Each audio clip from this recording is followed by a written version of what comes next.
continuar aqui eu preciso mesmo. Então, boa noite aos irmãos aqui presentes, aos que vão nos assistir pelo YouTube. Hoje eu pensei em nós conversarmos um pouco sobre o culto que agrada a Deus. E essa reflexão de hoje foi baseada naquele teste que nós fizemos, onde nós verificamos algumas marcas, né, da igreja, as marcas da igreja que crescem e as marcas da igreja que ama, e uma delas era o culto inspirador.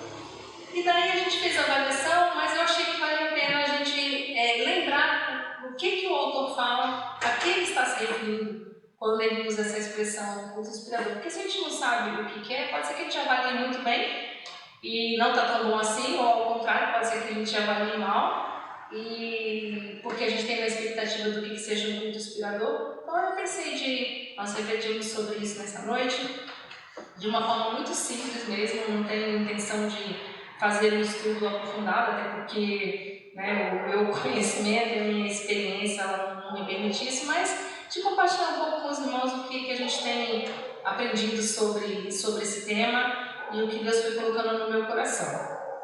Então, o texto que o próprio autor Christian Schwartz ele usa para explicar o conceito que ele está adotando para o culto inspirador é esse que está em primeira carta de Paulo aos Tessalonicenses, capítulo 5, os versículos 16 a 19, que vai dizer assim: regozijai-vos sempre, orai sem cessar, em tudo dai graças, porque esta é a vontade de Deus em Cristo Jesus para convosco. Não apagueis o Espírito. E o ponto central aqui desse texto é a última frasezinha, não apagueis o Espírito. Então a ideia é que o culto inspirador, o culto que a gente deve buscar, é um serviço que nós prestamos a Deus. Temos um livre acesso, no qual devemos ter um livre acesso ao agir do Espírito Santo. E ele que deve nos conduzir nesse culto, nesse momento. E os participantes, eles devem ter uma mudança do seu pensamento e da sua ação a partir do que Deus vai trazer para o seu povo nesse momento de culto. Então o culto nada mais é do que um momento em que nós estamos diante de Deus, reunido com os irmãos ou individualmente, porque o culto pode ser individual ou pode ser coletivo. Mas nesse culto, o Espírito Santo ele tem um livre acesso às nossas vidas para que ele possa nos consolar, nos instruir, nos desafiar. Esse é o objetivo do culto. Na nossa avaliação, as nossas notas foram acima da média, isso é muito bom. Mas como diz o nosso slogan, um pouco mais, um pouco melhor a cada dia, a gente sempre pode melhorar um pouco mais. Será que o que nós podemos fazer para melhorarmos ainda mais? Então, no conceito de Christian Schwartz, o culto inspirador é aquele que as pessoas elas não atrapalham o agir do Espírito Santo. Então, é isso, quando o texto não apagueis o Espírito Santo, é que nós, no culto coletivo, não devemos atrapalhar o agir do Espírito Santo, aquele que ele tem para cada uma de nossas vidas. Então, se a gente não atrapalhar, a gente já cumpre o nosso objetivo. Porque às vezes tem isso, pastor? Às vezes a pessoa quer ajudar e atrapalha. A gente diz, melhor você não fazer nada não, porque você está atrapalhando. Então, se a gente já não atrapalhar, eu acho que é isso que Deus espera, Mas a gente pode, enquanto igreja, enquanto equipe, enquanto recepção, enquanto som, de repente algumas de nossas atitudes, ou nós mesmos individualmente, podemos fazer alguma coisa que distraia o povo do que Deus quer falar. Então isso a gente não pode fazer, essa distração. E alguns elementos que Deus espera que aconteçam e outros que Ele não quer que aconteça nesse momento. Então vamos lá. O nosso culto, ele pode ser individual, aquele que a gente presta a Deus, sozinho, quando nós estamos. Prestando um serviço, o culto é um serviço que a gente presta a Deus, um tempo que nós separamos para nos relacionarmos com Ele. Ele pode ser individual, aquele que eu faço na minha casa, aquele que eu faço sozinha, ou ele pode ser coletivo, que normalmente é o que a gente faz na igreja. Então a gente tem a tendência de falar, vamos encerrar o nosso culto. Na verdade, a gente encerra o nosso culto coletivo, mas o culto individual, ele tem que ser o tempo todo, porque eu tenho que estar o tempo todo na dependência do agir de Deus na minha vida. Então, no serviço, então, tudo que eu faço, em todas as palavras, tudo que eu digo, tudo que eu penso, tem que ser para a glória de Deus. Então, nesse conceito, a nossa vida o tempo todo é uma vida de culto a Deus. Mas quando nós estamos aqui, nós temos uma forma de agir coletivamente. E é dessa forma de agir coletivamente que a gente está se baseando e avaliou a nossa igreja na avaliação que a Irmã Bernadette trouxe para nós. Então, no culto, nós temos alguns elementos que eles estão sempre presentes. Nós temos os cânticos, nós temos as orações, nós temos a pregação, nós temos a comunhão. E tudo que acontece nesse culto, tudo que acontece no culto, algumas igrejas têm outras partes um pouco diferentes, outras têm menos, outras têm mais, outras têm um culto muito demorado, outras têm um culto um pouco mais curto. Mas o que importa é que esse momento seja uma oportunidade de nós prestarmos a Deus aquilo que agrada a Ele e receber dele aquilo que Ele quer de nós. Então o culto é para isso. Então o culto inspirador é aquele onde o Espírito Santo ele vai ter a total liberdade de agir nos nossos corações e de nos transformar. Eu separei então 3 elementos importantes porque a gente deve considerar para que o culto ele seja, que ele cumpra o seu papel. O primeiro, os irmãos têm na folhinha, é a centralidade do culto. E é uma palavra que a gente tem falado bastante, o Maurício gosta dessa palavra também, né? Que o culto ele tem que ser cristocêntrico, não é verdade? Há muito tempo atrás a gente não escutava essa palavra, mas ela é muito real. O centro do culto, ele tem que ser Jesus Cristo. Então, a palavra de Deus é muito clara. A quem nós devemos adorar? A quem? Somente a Deus nós devemos adorar. Buscar a Deus em primeiro lugar na nossa vida. A palavra de Deus diz, Jesus diz, buscai primeiro o reino de Deus e a sua justiça, e todas as coisas serão acrescentadas. Quando Jesus foi tentado no deserto, e o diabo falou, você vai receber tudo se você se prostrar e me adorar. E Jesus responde com a palavra bíblica, com a lei.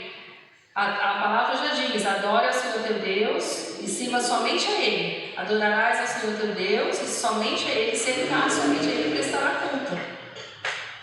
Então o nosso culto deve ser direcionado a Deus, isso não pode ter nenhuma dúvida. E Jesus, nas suas palavras, também ele disse que onde que ele estaria? Onde estiverem 2 ou 3 reunidos no meu nome, aí eu estou no meio deles. O que é estar reunidos em nome de Jesus? É reunidos para fazer a vontade de Jesus, para fazer aquilo que ele faria. Então eu vou escrever um texto em nome da Maria José. Então tem que ser alguma coisa que a Maria José falaria, Às vezes a gente pega um negócio e fala assim, não foi isso aqui, não, isso aqui não. Não, Dona Iracema não escreveria isso aqui não. Dona Iracema não falaria isso aqui. Mas quando a gente fala que a gente está reunido em nome de Jesus, é que a gente faz aquilo que Ele quer que a gente faça, aquilo que Ele faria. Então, se 2 ou 3 estiverem reunidos em meu nome, aí eu estou no meio deles. Então, se nós nos reunimos para fazer a vontade de Deus, Ele está. No culto, o alvo central é Deus. Ele vai estar onde as pessoas estiverem reunidas para fazerem a sua vontade. Então, se o culto é para Deus, se Cristo é o centro do culto e o Espírito Santo ele tem que ter a liberdade de se mover e de alcançar os nossos corações, quem tem que ser agradado do culto é o próprio Deus, o próprio Cristo. É Ele que tem que avaliar o culto no final. Esse culto hoje foi muito bom. A gente tem uma tendência equivocada de falar, hoje eu não gostei do culto, É muito errado, porque quem tem que falar se gostou ou não gostou, É você que fala assim, puxa, eu gostei do culto que a Igreja Memorial hoje me prestou. Porque se nós viemos servi-lo, e ouvir de Deus a mensagem, nós devemos ao final do culto falar assim, Senhor, o Senhor se agradou do meu serviço hoje? Essa que devia ser a pergunta, e não o comentário, hoje eu não gostei do culto. Se a gente quiser agradar alguém, prestar um serviço para alguém, a gente tem que fazer aquilo que a pessoa gosta que a gente faça. Em casa, a gente estava comentando sobre o presente. Às vezes, tem pessoas que vão dar um presente para o outro, mas ele dá um presente que é a cara dele, não do outro. Às vezes você recebe e fala, nossa, mas essa blusinha ia ficar tão bem em quem me deu, Não em mim. Você fala assim, eu não sei, eu nunca vestiria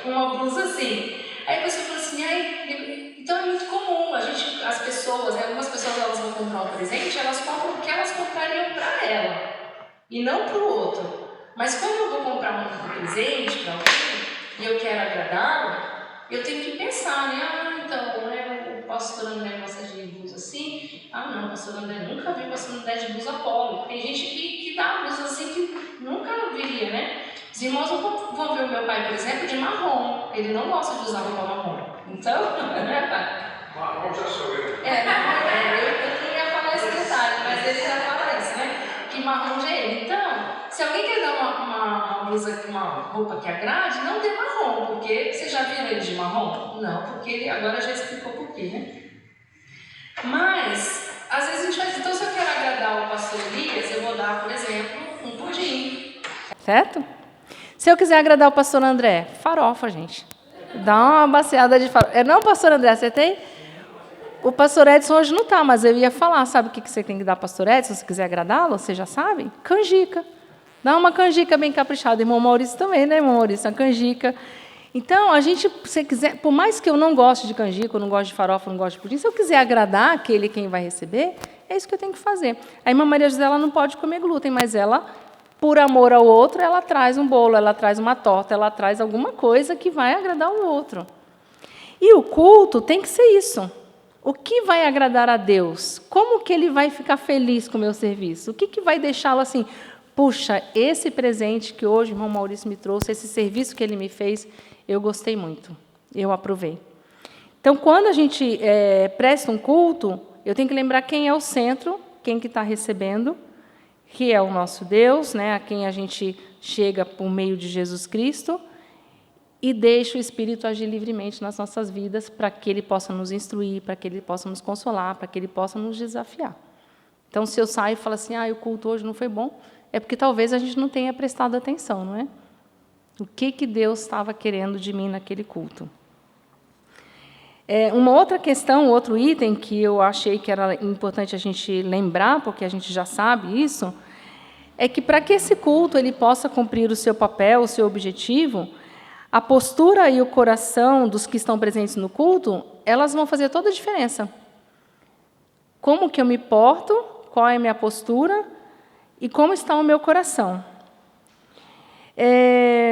A nossa postura deve ser de um servo. Né? Nós estamos aqui como servos e é assim que nós devemos nos portar. Alguns lugares falam assim, né? Colocam Deus na parede, Deus tem que fazer isso, Deus tem que fazer aquilo, trocam os papéis. Né? Acho que eles falam assim com seus pais em casa, você tem que fazer isso para mim, ou então fala para o pai, você não manda em mim, e aí acha que Deus é assim também. Uma pena, porque nós devemos respeitar as pessoas, os nossos pais, e muito mais o nosso Pai do céu. Como que pessoas que Jesus aprova? Qual é o coração que Ele aceita? Tem várias situações na Bíblia que fica claro o tipo de pessoa que se aproxima de Jesus, que Ele gosta. Quem Ele gosta? Ele gosta das pessoas que se aproximam para Ele, que dedicam adoração, né? Que se prostram diante dos seus pés. Então, é uma mulher que lava os seus pés, que perfuma seus pés, que se senta, né? Outro dia a gente estava estudando sobre Marta e Maria, que se senta aos seus pés, que aprende com ele, os seus amigos que estão juntos. A bagunça, a desordem, não são aprovados por Jesus. Ele não aprova. E também há textos na Bíblia que deixam muito claro que ele não aprova a bagunça, a desordem, né? A irreverência. Vocês vão lembrar comigo algumas cenas. É um pouco difícil a gente ver Jesus bravo, irritado, né? Normalmente ele está sempre, né? Calma, tranquilo, né? Mas quando ele ficou bravo, ficou para valer. Uma das cenas que ele fica muito bravo, vocês vão se lembrar, é quando ele expulsa aqueles exploradores, aqueles comerciantes, né? Aquelas pessoas que estavam ali no templo fazendo comércio, ocupando o espaço ali, né, dos estrangeiros, que era o lugar onde eles tinham para adorar a Deus. E ele fica muito bravo. A palavra de Deus assim, é muito clara. Ele chega lá, ele chuta. Pensa a cena, né? Ele chuta, joga longe, expulsa, sai daqui, não quero vocês aqui. A minha casa não é isso, sai daqui, vocês são, né, ladrões, um covil de ladrões. Eu não quero vocês aqui, fiquem longe. A minha casa é casa de oração para todos os povos, mas vocês a transformaram no esconderijo de ladrões. Chama na cara dura, né? Você é ladrão. E todo mundo ficou quietinho. Ninguém falou, prova que eu sou ladrão. Não, né? Admitiram de cara que eram ladrões e que estavam no espaço que eles não poderiam ocupar. Uma outra cena também que a gente vê Jesus muito bravo, e também a gente vê o capítulo inteiro do Evangelho de Mateus, capítulo 23, Jesus está ali, né? Dando uma chamada de atenção nos escribas e nos fariseus e chama de tudo quanto é coisa que a gente pode imaginar, né? E ele fala lá para os discípulos, esses escribas, esses fariseus, eles sabem da lei. Eles conhecem tudo sobre a lei, mas não façam o que eles fazem, não, porque eles fazem tudo errado. Vocês podem até fazer o que eles falam, mas não façam o que eles fazem. E aí ele vai o tempo todo, né? Vocês são hipócritas, fariseus, vocês são como túmulos pintados de branco, aquele túmulo bonito, lindo, maravilhoso, mas por dentro estão cheios de ossos e de podridão, estão fedendo.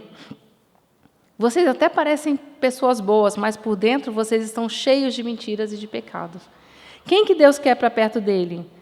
Aqueles que se achegam com um espírito quebrantado. Salmo 51, 17 diz, os sacrifícios para Deus são o espírito quebrantado, e a esse coração quebrantado, Deus não despreza. Salmo 51, 17. Esse é o culto que agrada a Deus. Não é dos fariseus, dos escribas, né, daqueles ladrões que estavam, exploradores que estavam ali no templo. Ele recebe e ele quer esse coração contrito. Eu tinha separado o Inário só um pouquinho. O hino 508 do Inário, ele foi escrito... Podem abrir, se vocês estiverem com ele aí pertinho.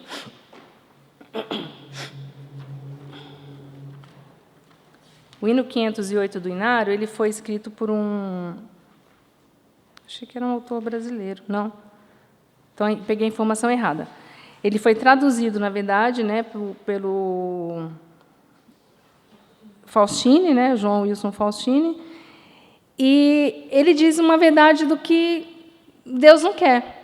Ele fala assim, Senhor, que é nosso templo se não estás presente? Que valem as paredes, os vidros a brilhar? Hoje pode falar, que valem as paredes pretas, que valem tudo isso, né? O som, a bateria, o YouTube. O que vale tudo isso? Se a tua eterna glória não estiver aqui. Aí a estrofe segunda, que valem as vozes se falta humildade? Que valem as palavras, os discursos, a oração, o sermão, se o hálito divino não enche de bondade o íntimo aposento de cada coração? Aí a terceira estrofe, que valem as cerimônias, os credos, simbolismo, os salmos, os louvores, as ofertas, pode dar a oferta que for, do que vale o sermão, se existe entre teus filhos um tão profundo abismo que priva as nossas almas de eterna comunhão. E a oração final no versículo, na estrofe... Obrigada, Lucas, você me salvou, viu? Eu estava precisando mesmo. E a minha voz ainda não voltou totalmente ao normal. Já tem 1 mês. Mas não paro de falar, né? E a estrofe 4 que diz, Senhor, enche esse templo, conosco ser presente, que no silêncio santo de tão feliz mansão, nós todos irmanados ergamos altamente os fervorosos hinos de nossa gratidão. Então, o que agrada a Deus não são os templos, não são as ofertas, não são, né, as paredes pintadas de A, B ou C cor, pode ser a paleta de cores que for, o banco ou os bancos almofadados. O que agrada a Deus é um coração quebrantado. Então, qual é o culto que agrada a Deus, né? O que ele espera? As pessoas que se achegam a Ele com o coração desejoso de estar com Ele. Nada mais importa. Então, eu me desligo, eu quero estar aqui prestando um serviço. Eu estou muito concentrada em fazer a farofa para o pastor André, o pudim para o pastor Elias. Eu estou aqui muito preocupada em fazer algo que vai agradar ao meu Deus, não para se aparecer, não para enriquecer, não é para ganhar voto, não é para ganhar poder, não é para mostrar o terno. Meu pai sempre fala de um pastor também, que quantos ternos ele tinha, pai? O pastor que tinha 20 ternos. né? Então, e ele não repetia os ternos lá. Então, né? Não é para isso, não é para ganhar voto, não é para ganhar popularidade, não é para ganhar amigos, não é para ficar rico. O Espírito Santo, ele vai se mover onde os corações estiverem genuinamente interessados em prestar a ele um culto que ele merece. E o terceiro item, que é a racionalidade e a intenção do culto. O entendimento, a razão, o que a gente está entendendo do que está acontecendo é fundamental. Se eu não estou entendendo o que está acontecendo no culto, possivelmente eu não vou entender o que Deus está querendo me dizer. Se não faz sentido, se eu perco a minha razão, se eu perco, né, a minha capacidade de compreensão, e eu fico esperando alguma coisa sobrenatural, de cair no chão, de sair fora, né, de sair de fora de si, e de chorar e se jogar, e perder o controle da razão, será que é esse culto que Deus espera? Vamos ver, os irmãos sabem o que o apóstolo Paulo instruiu para a igreja. Vejam só, a igreja de Corinto ela foi repreendida, né, em várias repreensões a essa igreja por sua desordem, por suas práticas inadequadas, suas relações familiares inadequadas, relacionamentos que não agradavam a Deus, e o culto também. Era um ponto que era desordeiro da igreja. Por quê? Cada um queria ter um dom melhor do que o outro, falar mais, né, se aparecer mais do que o outro. E o apóstolo Paulo fala lá na primeira carta aos Coríntios, no capítulo 14, que o quê? Eu prefiro falar na igreja 5 palavras com a minha própria inteligência. Essa versão eu gostei muito. Ele fala, todavia, eu antes quero falar na igreja 5 palavras na minha própria inteligência, para que eu também possa instruir aos outros, do que falar 10.000 palavras em outras línguas que ninguém vai entender. Então, é melhor falar pouco. Fala pouco, mas fala o que as pessoas entendem. Isso é muito importante. E aí, depois ele termina o capítulo, mas faça-se tudo decentemente e em ordem. Quando as pessoas estão em transe, a falta de entendimento pode levar a cometer ações indesejadas. Isso não é o mover do Espírito Santo, entrar em transe, falar coisa. Eu tenho uma amiga, que ela cresceu na Igreja Batista, e aí, depois de muitos anos, eu voltei a encontrá-la, e eu falei, qual igreja está? Eu estou na igreja tal. Eu falei, é a Igreja Batista. Irene, depois que a gente aprende a verdade, né, a gente não pode voltar mais para onde a gente estava. Ela quis dizer para mim que ela saiu da Igreja Batista e agora ela aprendeu o que é a verdade, né? Então, que agora ela recebe o Espírito Santo. Tal. Então, olha que compreensão rasa, né, do que é o Espírito Santo. Ela quer o frisson, né, o tremor, o choro, sei lá, a fumaça saindo.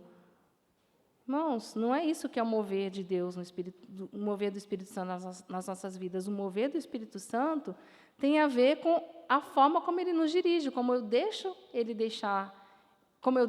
dirigir a minha vida, como ele me corrige, como ele me consola. É isso. Ele vai me instruir e eu vou acatá-lo. Eu vou fazer um teste com vocês. Eu vou falar algumas palavras aqui, vocês vão ver se você... André, vai dar certo? Eu vou fazer um teste aqui com vocês. Eu vou falar um trecho, tá? E vocês vão dizer para mim o que esse trecho diz para vocês. Baba yetu, yetu yuale. Mijugude, yetu animar. Baba yute, yayule. Mijalokai, litu kuzie. Gostaram? O Espírito Santo falou alguma coisa para vocês? Não, né? E se eu falar para vocês agora que esse é um texto em Suaili e diz assim: Pai nosso que estás no céu, Pai nosso que estás no céu, santificado seja o teu nome. Mudou? Completamente, né? E aí o André vai me ajudar? Alex, você apaga a luz, acho que vai precisar apagar. É bem rapidinho, é só um trechinho de uma música. Porque a música ela vai dar um pouquinho mais de emoção, né? de vontade de entender essa palavra. Vamos ver se vai dar certo.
diferença?